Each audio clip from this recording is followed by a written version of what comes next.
You're listening to the Entrepreneur's Agony podcast, keeping it real, telling the story like it is, because there are no mistakes that somebody else hasn't already made.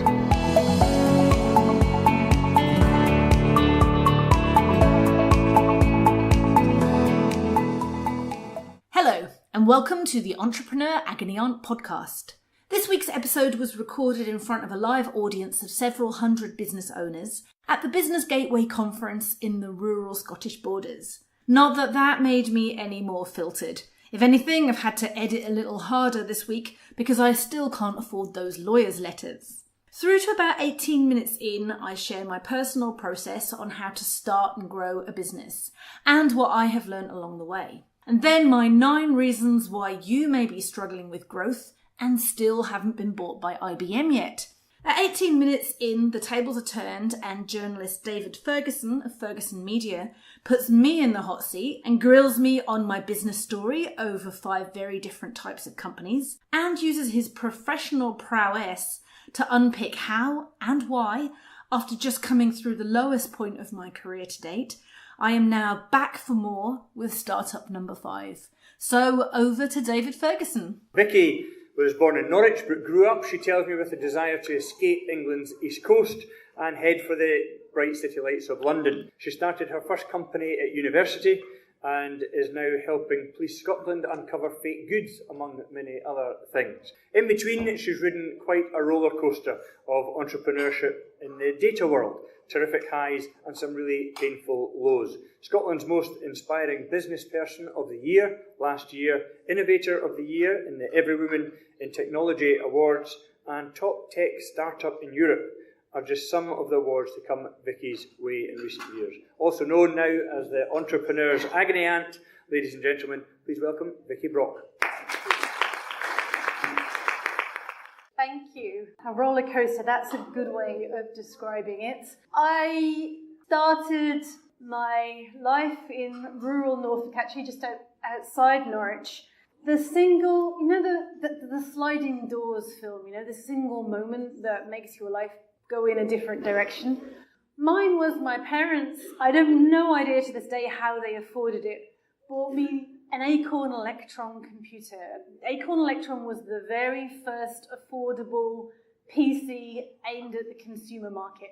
Came with a tape recorder, and you had to go buy a magazine. If you want to play a game, to buy a magazine and spend an entire week or weekend typing in 1s and 0s to press run at the end for nothing to happen generally. And then you would have to read the whole thing again to try to figure out if it was a misprint in the magazine and it was never going to work, or whether it was your coding. I've gone on to run tech companies. I am not a coder. That was the pinnacle of my development career at kind of 8 years old. But it did mean that when I did achieve my biggest goal in life, which was to escape Norfolk and go to London, I found myself like the poorest person in the whole of a very prestigious university and in a very expensive city. So I knew straight away I needed a side hustle or 5 if I was going to financially survive in the big world that I had craved getting to. And because I had my little computing skills, plus my mother had taught me to type, she'd made me take typing at school, which was so humiliating. I prized myself as being the biggest genius in Norfolk, right? And I was there with all these girls who were doing typing GCSE. But my mother was right. She was like, if your big, ridiculous dreams that are completely delusional don't pan out, if you can type, you will always get a job. And it was so true, because I got to university, discovered this little computer room that nobody knew was there. It was in the basement. It was free. Everything was free. The paper was free. The discs were free. And I could type. And so I charged my rich fellow students to type up their handwritten essays. And I have a horrible feeling 5 businesses later, it's still the most profitable business I ever ran. Certainly kept me in beer and kebabs throughout my student life. Because I didn't know, and I still can't spell, which is really annoying given it's the name of my podcast, the word entrepreneur. I didn't know it existed. I didn't know that what I was exhibiting was like type A, kind of crazy entrepreneur behavior. I didn't know such a thing existed. I didn't know that could be my job. I went and got a real job for a decade. I actually did English at university because I had no confidence in my maths or my computing, which is such a female thing, I think. So I did English instead, and what do you do if you've done an English degree? Go work in the theatre, obviously, which is what I did. And because I knew how to use computers, like my second day they put me in charge of the box office IT systems, and technology found me despite myself, which was a wonderful thing. So I did the corporate, not corporate, but I did real jobs that I got paid for a decade, and then we'll talk about this in the discussion afterwards. I found myself living and working in Inverness, and I set up my second company in Inverness, and I've done like 3 more in the last 15 years, each at different scales, actually, of complexity, and each faster. This one just started a month ago, and I reckon we'll have achieved more by the end of the 4-month period that will end in February than I did in the first 18 months of my last company, and probably the entirety of my company before that. The reason is because I have now got a process. I've got a process for how I start companies, and I've got a process for how I grow companies. But as I start, I go through this process to myself. And I've spent the best part of the last year going through this process and scrubbing out ideas somewhere along the line until I got to this one. And that's a really important point, is that the very first idea you have is almost certainly not the idea that becomes your business. You iterate through. But I think the most important part is to find a pain worth solving. Now, there's 2 ways you can do a business, right? You can do pain or joy and delight. Now, personally, I prefer pain because I think pain is way easier than delight. I'm not very good at delight. But I know people that are working in the hospitality, food and drink, delight is your world. Perhaps more than pain. But I like pain because it's easier, frankly, in my opinion, to find a big, hollering, scary pain that somebody will pay you to solve. Pay you to solve is the really other important thing. It's the difference between an inventor and a business person. It's great to have a crazy, wild idea, but is somebody actually going to pay you to do it? And if there isn't anybody out there that's willing to pay, not just once, but pay twice, I heard a wonderful expression yesterday. I can't believe I got through my whole life and not heard it before. A customer is somebody who's bought from you twice. And I was like, yes, that explains the last business. You do not have to build a big company to prove this stuff out. Nearly everything you can do on paper, or you can do with a relatively light touch demo concept or a first iteration of your product that you put out there, and you hold your breath and you cross your legs and your fingers and everything and go, I don't like it. And invariably they don't, which is a very important lesson. And as I say, over the last year, I've been going through this process and crossing things off at different places. And sometimes the pain is brilliant. The solution in your little tiny mind is fantastic.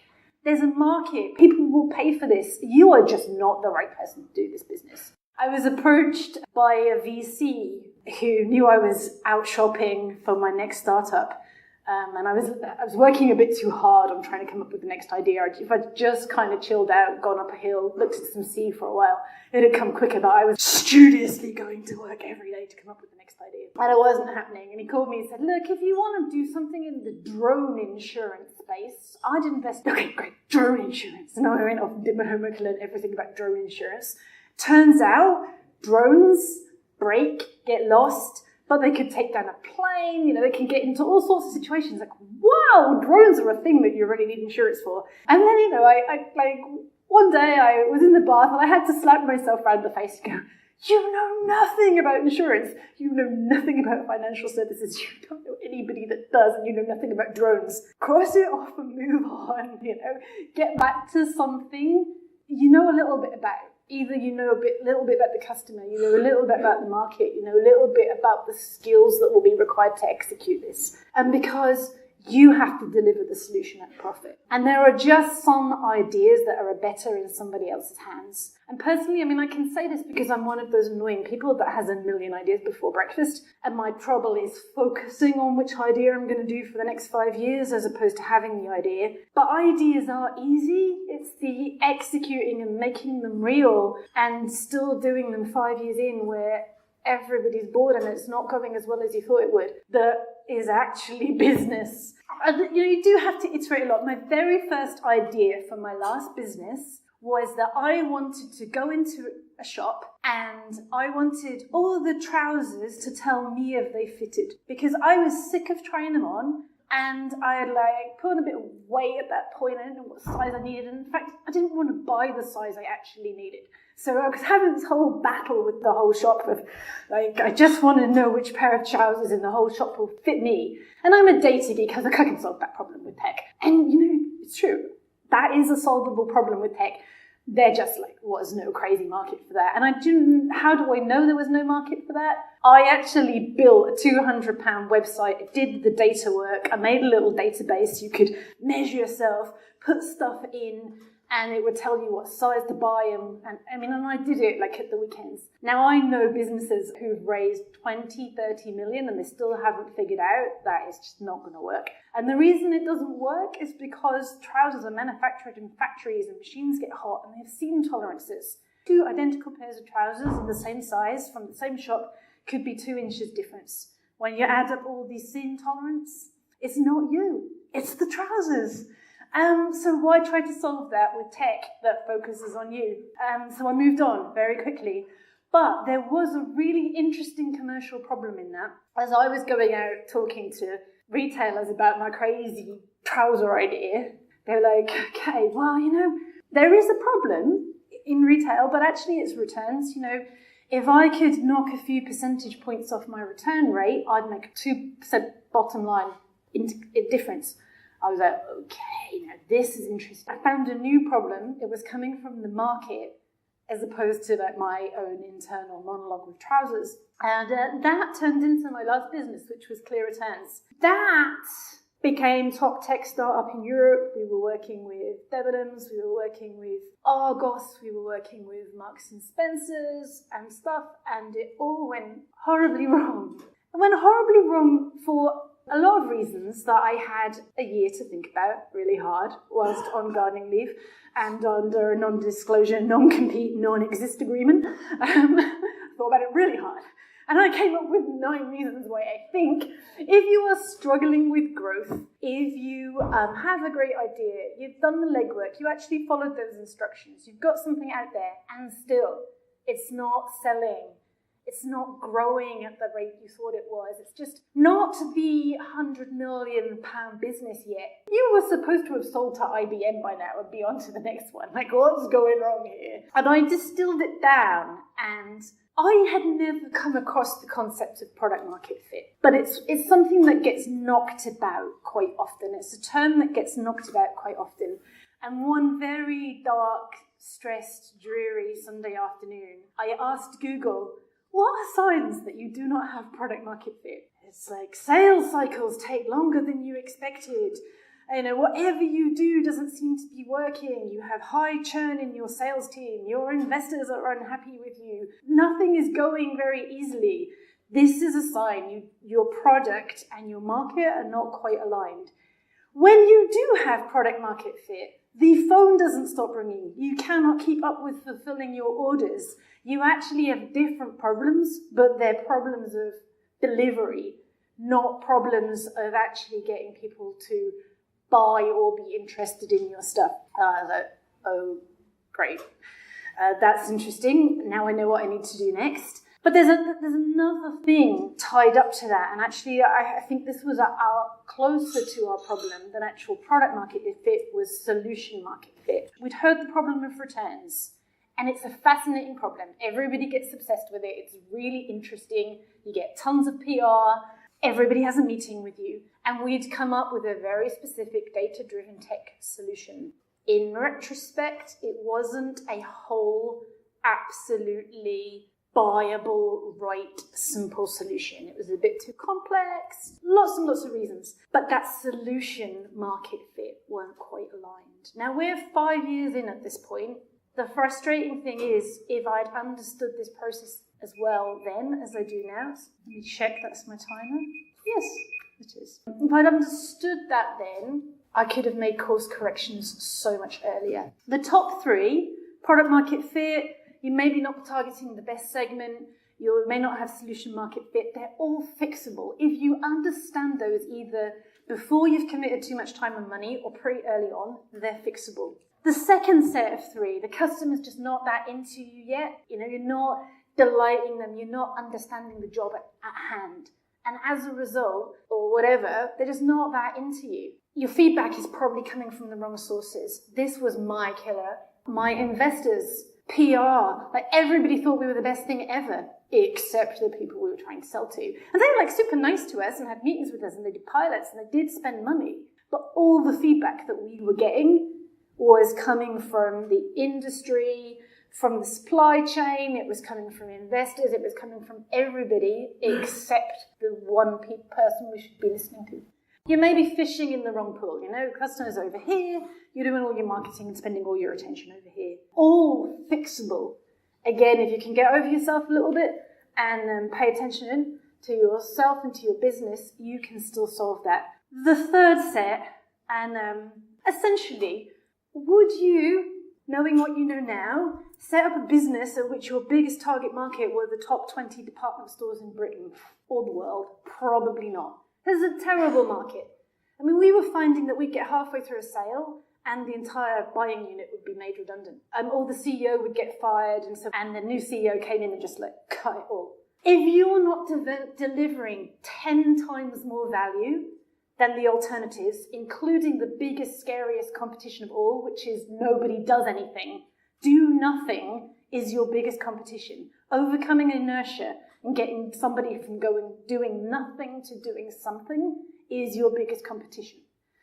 If you're not delivering 10 times more value than just not bothering, you're really going to be struggling in some of these environments. And the biggest killer of all, in my opinion, wrong people, wrong time, wrong money. And that's probably the biggest thing that I learned. Sometimes you just don't win, and it isn't fair, and it's not nice, but you have to move on, and you have to learn from it, and you have to bounce back. And yes, I'm kind of pleased I'm back here doing it all over again. I tried to go too fast in the last business, and because by trying to go too fast, I skipped some of the boring steps about, filling in charts and tables that I've currently got my entire team filling in about what we actually know about this market. What does this buying unit look like? And at what stage do they make buying? We're doing the paperwork this time round because we skipped it last time and it killed me. Do less and listen more. Don't get distracted by raising money. Investment attached to investors is a whole different ballgame. And your role then as a CEO when you're dealing with investors is super different. I think the final thing I'd highlight is it's relatively easy to create a product. It's even semi-easy-ish to create a product somebody will buy once. And it's really, really difficult to create something they'll buy again and again. But that's what you have to achieve in order to build an actual business. And I wish you all luck with it. And I have many, many more painful lessons I'm happy to share. But you can also find them on my blog and on my podcast where I ask other people about their painful lessons too. We thought we'd have a little chat. We thought there's so much to Vicky's story and the past, and she's brought some of it out there. But with my background as a journalist, maybe I'll be able to bring out some of Vicky's Brock backstory. It was when I was writing that, I thought that sounded a bit like a film, but in terms of looking at what you've scaled and the time you've been involved, Vicky, it probably is a bit like the Brockback Mountain story. If we can, I just want to start off by taking a bit back then to, I've spoken to you now about what you've done and the businesses you've created over time. If you go right back to those university days or the school days, were you always an entrepreneur? Were you always set on being your own boss and running your own businesses? Not at all. I didn't have anybody in my family that had been in business at all. I didn't have anybody in my family that had been to university. In fact, until one of my cousin's children went to university last year, I was the only person in my family ever to go to university. But I was lucky, I was bright. My parents encouraged that and always gave me good things to read.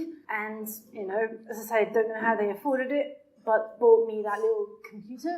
And supported and understood, actually. And I think that's why I'm so interested now in working with young entrepreneurs, especially in schools and colleges and at a very young age, because you can't be what you don't see unless you've got people around you and access to peers like this and access to people that show you the footsteps. You don't necessarily follow their footsteps, but to know the footsteps are there and the paths are there, it just takes some of that pressure off. I mean, it just means that you can spend less time reinventing the wheel and making the same mistakes that other people already made. You can make new, fresh mistakes. So we spoke about you going to London and spending a lot of time there, and that was what you aimed for. So people might be surprised to learn then that your next step and that big business that you started, really the second one, but the first big business was in Inverness, in the Highlands. So you went from London to the Highlands. Yeah. Tell us why that happened. So I went to university in London. My first job was actually in Manchester, but I met my now husband when we were students in London, and he dutifully commuted up and down to Manchester for 2 years when I was had my first job and vice versa. So I came back to London and did the normal corporate thing, and then we were both just treading water. You know, I didn't know what my path was, but I knew I hadn't found it. And he was working at London Stock Exchange and had been on secondment to New York Stock Exchange. Sounds very glamorous, not a stockbroker, guy that works with data, not like rich, I hasten to add. But had an interesting job with data. And he'd been on secondment in the World Trade Center up until about March 2001. So September 11th, 2001 really changed our perspective. I remember us saying, if I'm going to die at my desk, I don't want to do this. I don't want to be doing this if I die at my desk. And we looked around the world as to where we would go. Stephen, my husband, went on holiday to the Highlands when he'd got his leave after things calmed down a bit. He had a couple of weeks leave. He took a train ticket around the Highlands. He said, right, we're going to move to the Highlands. So we went from London to the Highlands. Total, typical English invader, I have to say. I put my hands up and I apologise for this. But in fairness, I created a business, created jobs. When, oh my God, I can buy a 5-bedroom house with a view of the sea for the deposit I still haven't managed to save in London. Bought a house. And then we looked for jobs in Inverness. So we started a company. We literally sat down with a big piece of paper, made lists of what we knew how to do, and started a company to do that. Then reality kicked in that I'd been working for HP, he'd been working at the London Stock Exchange. What we knew how to do was quite cool. Would you start that company in Inverness? In retrospect, possibly not. But within a year, we were Google Analytics partner, and we set up all of their analytics workshops and training outside North America from Inverness. And we did the very first one in Glasgow because I thought that was really far away. That was really far away from Inverness. And they all flew to Glasgow and we did the first one there at my convenience. But the reality is, all the rest of the time, we were having to do super scrappy stuff. Really fulfilling scrappy stuff. Like we did tourism businesses' website audits. We did Shetland Council's tourism plan. We did random stuff for Highlands and Islands Enterprise. We did all of this stuff that made money and gave us a nice business. And we did the Google stuff at the same time. But it's interesting, it's a real part of my ego getting in the way of all this stuff. I hated being a lifestyle business. I was so wrong, by the way. It's the single biggest mistake I made in that business was feeling that a lifestyle business wasn't a proper business. I did another company at the same time. I was invited to join this organisation that was starting in the field of digital analytics that was just emerging. They're like, let's have a professional association for all us fellow digital analysts. And I was like, brilliant idea. And they're like, great, do you want to be on the board? And so I did that at the same time, and I was spending a lot of time in America. And so I was really getting the whole bullshit around, you got to go big or go home, you're just going to raise a ton of money and we'll do all this. And in my head, I was getting my little business isn't very good or important. And what I need is this kind of business. So I actually set up the blueprint of what business number 4 was going to be long before I had the idea. It's like, okay, right, it's got to be a product, because here's me selling my time and services, and that's not scalable. And I realise now I can never have a big business doing it the way I'm doing, and I can't fix it.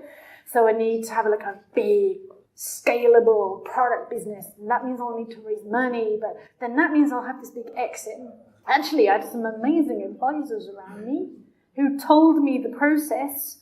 I followed the process, and it sort of kind of worked-ish for quite a while. But it was off the back of that feeling somehow insecure, invalid about that type of business that I had in Inverness. It wasn't a proper business, which is bullshit. And I've learned that mistake. So would you look back now then, Vicky, and say that there was more potential with that business without going down the routes you went? That in Highlands, in a rural area, that you could... No, we'd made it as big as we could make it. And every time, even there was only so many people we could take on, and it still be profitable. So, the scale of that business was constrained. That business couldn't be much bigger than it was, and for me, that was a problem. My husband kept that business going. He still has that business. When everything was going wrong with the business after that, he did mock me thoroughly. So together, which is a good sign. We couldn't grow it any bigger without radically changing the shape of it. But we did a lot of things right in that business, and I think it's an important thing about rural businesses is to look outside your own geography, and that's probably what we got right in that business. We had Vodafone come to us for a job via our website. They didn't care we were in Inverness. We were working with Google. We did a big project for Scottish Water. So we picked up bits and pieces of really interesting work.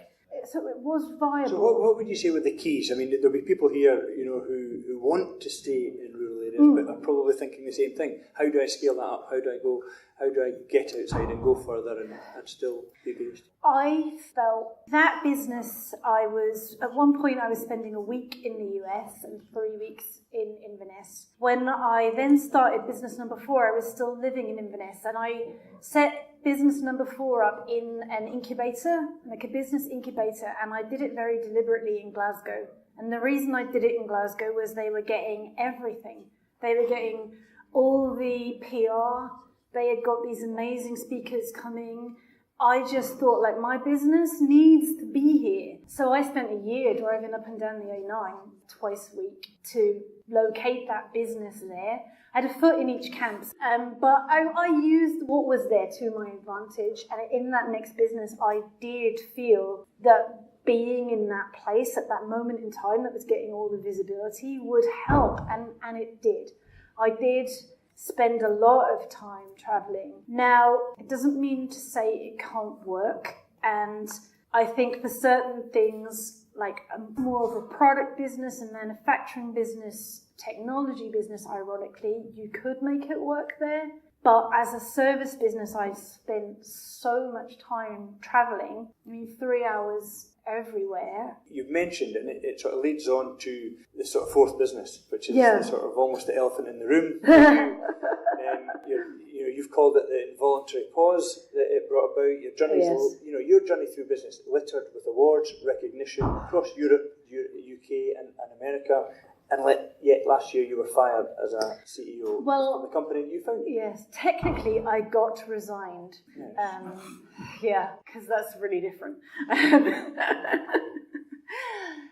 So to try to part a history of that, okay, I had a great idea, got lots of PR very, very quickly. I did what I see a lot of young founders or founders generally do when they are in an accelerator or an incubator or they are in a program. They forget they are the product. They are the product. So that program, whatever it is, gets its funding, gets its visibility by you being out everywhere. And it is really easy to realize that a year has just gone by and you've been speaking at this and doing all of this and you actually haven't been full-time in your business to the way that you should be. And I think at the very beginning, we were being canny about it. We needed to get visible in order to get investment. And we needed to get investment in order to get people to build our tech. And that was a myth. You don't have to spend the first year of your business raising money. And if you do spend the first year of your business raising money, the amount of money you will be able to raise is very limited compared to the amount of money that you actually need. And I think, particularly at that time, a lot of companies were starting up. Scotland was on its big startup agenda. There was a lot of focus on pitching and raising money and, doing all of this. Startup success was being measured on how much money they've raised. And actually, how much money you've raised means how much control have you given up and how much of your own company have you sold to somebody else. So how many of your decisions have you just given away to somebody else, especially when you raise money early? And by the time I was 3 years in, I had 38 individual angel investors. I was managing all of those angel investors. Some of those people had put £5,000 in my business and thought that gave the right to spend my time telling me how I should be running the company. I also had too big a board of directors for the size of company that we were. And actually, I'd been trying to do things properly. So I actually wanted advice. I wanted people around me who'd walked this path before. And whilst it wasn't my choice or decision to make my board as big as it was, I didn't fight it at the time with the energy I would fight that decision now. Because it was like, I realized how little I know and how I do need adult supervision and I do need these people around me. But legally, right, one board seat, one vote. So actually, when the time goes on and when things get tough, the only one with any intimate knowledge of my company on the board. I had 3 angel investors on the board who had their own agenda. And as a board, you have to follow the board. The board vote, you have to follow it until the moment you go, you know what, already, I can't get behind this. So my board told me, well, that's okay. We're going to take all your responsibilities away. You're going to have to keep the job title of CEO, but frankly, you've got no budgetary responsibility, no line management responsibility, no strategic responsibility, and no product responsibility. Go and work in sales. And I looked back at my shareholder agreement from my first investment round. I met with my lawyers. They were like, don't get fired before the 17th of April. And it was my mantra, my Zen mantra, don't get fired before the 17th of April. 17th of April comes, 20th of April, we have a board meeting. I present my back me or sack me strategy. They didn't back me. They didn't instantly sack me. And so I resigned as CEO, not as founder, not from the company. I resigned as CEO. Came back with a big handover plan. I gave them 6 months' notice. I said, we'll recruit new CEOs. It's what I'd like them to do, blah, blah, blah. 3 weeks into that, they stuck me on gardening leave. Properly take your belongings in a box and give your computer back and all your passwords changed and go. If that had been Inverness, that would have been fantastic because I had a beautiful garden. But now I was living in a flat in Glasgow with no garden. So I had 4 months and I wasn't allowed to have any contact with any clients, and literally, it was brutal actually. You've spoken about that, you've been quite open about that in the TED talk you gave, Vicky, about the grief you went through. You felt it was like going through a divorce. There was a loss of your company, as if it was, is that the lowest you've been in your business? Yeah, I think so. At that point where I was cut off from everybody, I calculated, this is how bored I was, I calculated how many hours I'd spent on that business, and spent nearly 20,000 hours on that company, which averaged 10.8 hours a day, 7 days a week, 365 days a year. And I went from that to nothing, no phone calls, nothing. And that was actually really difficult. It was the lowest point, but somebody got in touch with me who'd been through a similar experience, and she became my gardening leave coach. She had a call, the first Monday morning, she had this call with me. She's like, right, we need a plan. It's going to be the best gardening leave ever, and you need a project. And what are you going to do with your gardening leave? I'm like, I'm going to go to gardens. She's like, okay, it's a bit literal, but we can work with that. How many gardens are you going to go to? What's the furthest garden you're going to go to? We made this plan. It's the most beautiful thing. If I can ever do that for somebody else, call me. And there were pictures of Vicky in different Yeah, gardens. we had an Instagram account. It was my Guerrilla Gardener account. You certainly have a different take on gardening leave. Yeah, now. she made me send her a new selfie each week in a different garden. It's just like for a routine. It was really good. So, I mean, you went down, to the depths you would imagine in that time for you as a person and as a business person. Obviously, your confidence took a real jolt with that. I did actually. In your belief. So the obvious question is, you had lots of laurels for the rest of it. Why did you come back? Why did you decide you had to start another company? And tell us a little bit about this fifth company that you've started. Yeah, so basically, technically, I'm unemployable, right? And it's really funny. I mean, literally, I've been told that by headhunters. Well, no, recruiters say you're unemployable. Headhunters say, oh, we love you. Like, you're so fascinating, but very difficult to place. So, I went through this is me done. I'll never work again. I mean, and actually, I was told, you will never raise money in this country again. And I thought, if you were half-assed competent, you would know I didn't raise money in this country to start with. I rose it in London. Anyway, not that I'm bitter. For me, it's compulsion. I just love it. I love all things startups. I love hearing about other people's businesses ideas. I just love it. And the first week that my gardening leave was up, I went into another accelerator. I was like, I haven't got an idea, but I'll just show up every day and I'll work really hard until I have one. Can I come? And they were like, oh, okay. And it was great. But that was too early. And I was just working so hard at having the next big idea, forgetting that it had taken a year of iteration the last time between when I first started thinking about perfect sized trousers. I have so many domains. Every time I have an idea, I buy all the domain names. I've got hundreds, and some every once in a while I get this credit card bill, and I'm like, what? And all these domains that I forgot I had have renewed. So it took a year for my perfect trousers to clear returns, and it's funny, it's taken nearly a year.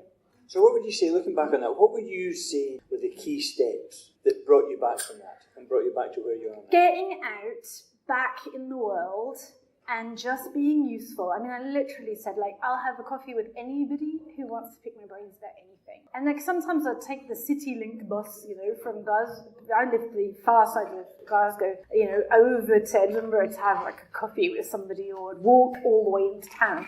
The other thing I'd left my last company with was nothing, no money. My last salary went on legal bills.